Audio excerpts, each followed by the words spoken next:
છે।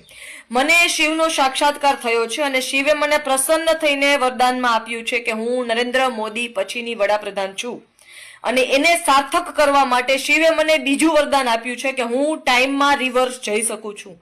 હું ભૂતકાળમાં પાછળ જઈને ભવિષ્યને વધારે બેટર બનાવવા માટે નિર્ણયો બદલી શકું છું। હું આવા નિર્ણયો દેશના અને ગુજરાત રાજ્યના હિતના પણ હોય ને એ પણ કરી શકું છું। કેવી રીતે, એના માટે તમે મને મળો તો હું તમને ટીવી ચેનલ દ્વારા બતાવી શકું કે કેવી રીતે ટાઈમની આરપાર જઈ શકાય। આ ટેકનિક્સ હું તમને પણ આપી શકું। હું ગુજરાતની પ્રજા સાથે આ ટેકનિક્સ શેર કરવા માંગુ છું કે કેવી રીતે 5% જ કોઈ પણ કાર્ય તમે કરતા હો, 5% જ તમારી દિશામાં ફરક કરીને તમે કેવી રીતે સમયની આરપાર જઈ શકો, જીવનની આરપાર જઈ શકો। મારા 114 જે સહસ્ત્રાધાર ચક્ર હોય એ પણ એક્ટિવ થઈ ગયું છે, કનેક્ટ થઈ ગયું છે। મારી 3 કુંડલીની જાગૃત થઈ ગઈ છે। હું શિવની અખંડ સાધક